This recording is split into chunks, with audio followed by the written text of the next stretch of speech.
रहेगा। लेकिन सर एक अच्छी चीज़ भी तो हुई है, अभी हम देख रहे हैं हमारे इकोनॉमिक मोर्चे पर एक के बाद एक बहुत अच्छी खबरें आ रही हैं। अब इसमें एक एडिशन हो गया है महंगाई में कमी आना, और ऐसा वैसा नहीं 6 साल के लोस पर। ये कितना पॉजिटिव है? बहुत बढ़िया है। 3.25% से भी नीचे आ गए हम, है ना? राइट। और खाने पीने की महंगाई तो और कम, 0.25%। यस। अब आप ज़्यादा भी खा सकती हैं। तो मतलब जिन लोगों ने डाइट कर रखी उन लोगों की अच्छी खबर है। ये अलग बात है कि वो कहते हैं ना कि जैसे जैसे आदमी के पास पैसे बढ़ते जाते हैं वैसे वैसे खुराक कम होती जाती है ना, वैसा हाल है। बट एनीवे, सो इकोनॉमी के मोर्चे पर अच्छी खबर है, कोई डाउट ही नहीं है। लगातार 6 महीने से महंगाई गिर रही है, यानी कि कंट्रोल में है, और आरबीआई का कंफर्ट जोन 4% से काफ़ी नीचे है। इसका मतलब क्लियर कट है, अगली पॉलिसी में भी अगर आप उम्मीद रखें कि आरबीआई ब्याज दरें घटाए तो गलत नहीं होगा। तो तैयारी है फिर से एक और कट की, और वो बहुत बड़ी पॉजिटिव है।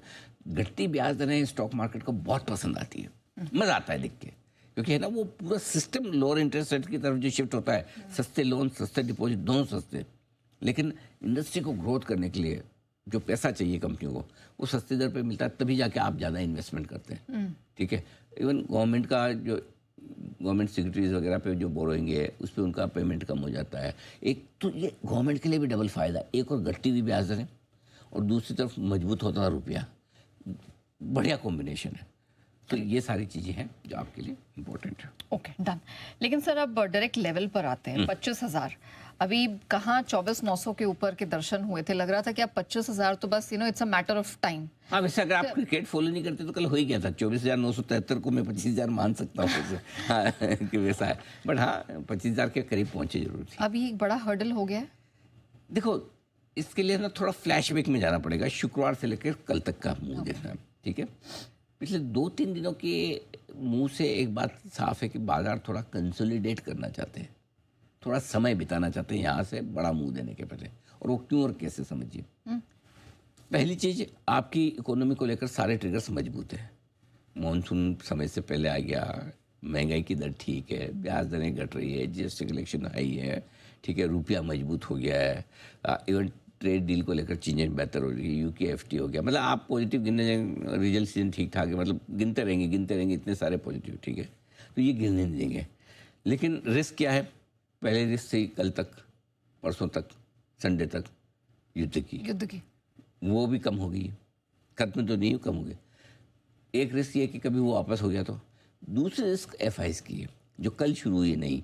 ये कल मतलब कभी कभी आप मार्केट का प्रॉब्लम ये है, जब आप एकदम आराम से निश्चिंत हो गए अब तो सब ठीक है लाइफ में, अब कुछ बचा नहीं नेगेटिव, तब अचानक से एफआईएस बेचने आए। राइट। अब लोग सोच सकते हैं क्यों बेचे, क्या भाई अच्छे माहौल में क्यों, अब तो सब ठीक है। बात तो सही है, क्वेश्चन भी लॉजिकल है, लेकिन उस समय क्वेश्चन इलॉजिकल था ना, जब सब खराब था तब भी ये ले रहे थे। हाँ, करेक्ट। तो हर वक्त ये लॉजिकल रह सकते हैं। उस समय आपको लॉजिकल लगा खरीदना, तो इस समय भी लॉजिकल लगना चाहिए कि भाई कोई 22,000 वाला 25,000 में बेच भी सकता है। भाई अल्टीमेटली तो पैसा बनाने के लिए आए हैं। एग्जैक्टली। कोई मतलब देश निर्माण के लिए तो एफआईआई आए नहीं है, तो प्रॉफिट बुक करेंगे। प्रॉफिट कहीं बुक भी कर सकते हैं, और रीजन कुछ भी हो सकते हैं। तो इकोनॉमी के ट्रिगर्स आपको गिरने नहीं देंगे। और एफआईआई की अगर मुनाफा वसूली रही आगे भी तो वो ज़्यादा बढ़ने नहीं देगी। ऐसे में आपको रेंज को देखना है, और वो कौन सी रेंज है? इससे ज़्यादा नहीं, सिर्फ 3 दिनों की रेंज को देखिए ना। इस 3 दिनों की रेंज कैसे टूटती? 3 दिनों की रेंज मतलब शुक्रवार को आप 24,005 पे बंद हुए थे, 24,008। ठीक है। 24,008 बराबर है। 23,935 का लो हमने जहाँ खुले थे वहीं टच करा, तो नीचे का आपका एक राउंड फिगर में 24,000 हो गया। कल का हाई आपका 25,000 है, 24,973 राउंड फिगर में 25,000 हो गया। ठीक है। तो ये 24,000 का लेवल टूटेगा तो बाजार खराब हो जाएंगे, 25,000 का लेवल पार करेंगे तो और अच्छे हो जाएंगे क्लोजिंग बेसिस पे। अच्छा। तो जब तक ये नहीं होता है तब तक इस रेंज में आपको क्या करना है, कभी थोड़ा ऊपर कभी थोड़ा नीचे। लेकिन ये रेंज किस तरफ तोड़ेगा ये तय करेगा एफआईएस का मूड। अब प्रॉब्लम ये है कि एफआईएस का मूड इतना खराब भी नहीं कि 24,000 के नीचे चले जाए, लेकिन 25,000 के पार निकलने के लिए आपको एफआईएस की थोड़ी और खरीदारी चाहिए। सो लेट्स सी, पिछले 2 दिनों के 3 दिनों के एफआईएस के मूव से अभी अंदाज़ा लगाने की कोशिश ना करें, क्योंकि एक दिन अगर आप शुक्रवार के दिन आप देखते हैं 7,500 करोड़ की बिकवाली, सोमवार के दिन 9,500 करोड़ की खरीदारी, मंगलवार को 14,500 करोड़ की बिकवाली, ये एबनॉर्मल है। और इस तरह के एबनॉर्मल FIs के मूव के वक्त थोड़ा इंतजार कर लेना। अब तो कौन सी जल्दी आज ही डिसाइड कर लेना है, 2 दिन बाद कर लेंगे, कहाँ जा रहा है मार्केट। ठीक है। तो 1-2 दिन आप देखिए क्या करते हैं, तब तक क्या करना है, अब रोज आते ही हैं तो कुछ ना कुछ तो करना ही है। करेक्ट। तब तक सेक्टर और स्टॉक स्पेसिफिक एक्शन पे फोकस करना है, वो मैं आगे बता दूंगा कहाँ और कैसे। ठीक है। तो